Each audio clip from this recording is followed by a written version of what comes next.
अस्सलाम वालेकुम व्यूअर्स, आज हम क्रिस्पी फ्राई चिकन बना रहे हैं। उसके लिए मैंने ये ड्रम स्टिक्स ली हैं 5 और इसके ऊपर मैंने ये कट लगा लिए हैं, डीप कट लगाए हैं। अब इसको हम सबसे पहले मैरिनेट करेंगे। इसके ऊपर एक बड़ा लीमू, अगर आपके पास छोटा है तो आप 2 ले लें, मेरे पास ये बड़ा था तो मैं इसको एक यूज़ कर रही हूँ।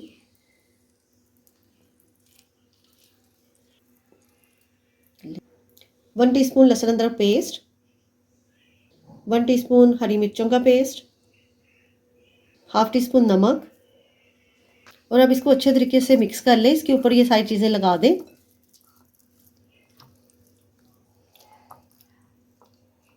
ये मसाला जो है इसके कट में अच्छे तरीके से ये लगाएं ताकि हरी मिर्चें और लहसुन अदरक इसके अंदर भी जाए। और अब इसको आधे घंटे के लिए रख दें। आधा घंटा हो गया है, मैं इसको बड़े बोल में शिफ्ट कर रही हूँ क्योंकि मुझे अभी इसको मैरिनेशन इसकी और करनी है।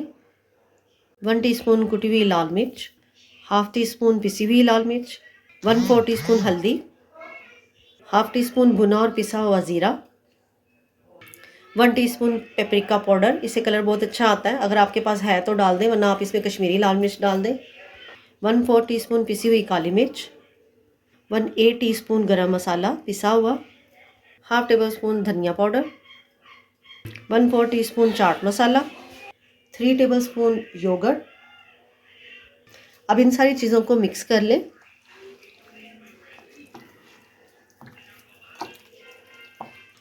जब ये अच्छे तरीके से इसमें मिक्स हो जाए, अच्छे तरीके सारे मसाले इसको लग जाएं, तो इसको 2 घंटे के लिए फ्रिज में रख दें।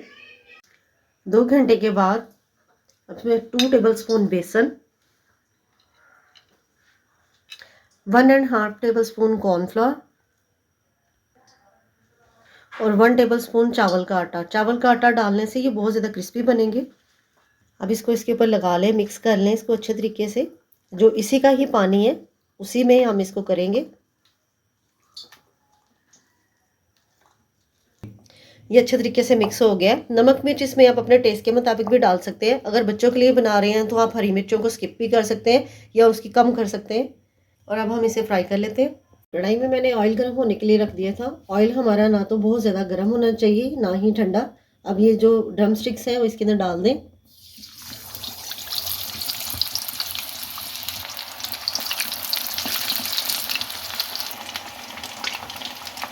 दो से 3 मिनट के बाद इसमें चम्मच चला दें। अगर हम पहले चलाएंगे तो इसकी कोटिंग उतर जाएगी।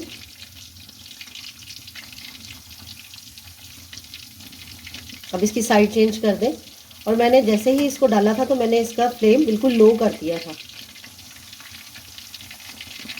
3 मिनट फिर हो गए हैं। अब इसकी दोबारा इसको घुमा दें। ड्रम स्टिक्स को पकते हुए 10 मिनट हो गए और मैंने इसको लो फ्लेम पे कुक किया है। और अब हम इसका फ्लेम मीडियम टू हाई कर देंगे और फिर इसको 2 से 3 मिनट तक पकाएंगे। मीडियम टू हाई फ्लेम पे भी मैंने इसे 2 मिनट पका लिया। टोटल मैंने इसे 12 मिनट का टाइम दिया है। और अब ये हो गए, इसे निकाल लें।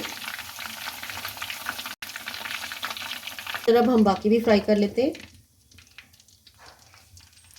अगर आपको मेरी वीडियो अच्छी लगे तो प्लीज़ चैनल को सब्सक्राइब, वीडियो को लाइक और शेयर ज़रूर कीजिएगा ताकि मेरी आने वाली वीडियो आपको आसानी से मिल सके। अपना ढेर सारा ख्याल रखिएगा और मुझे दुआ में याद रखिएगा। अल्लाह हाफिज़।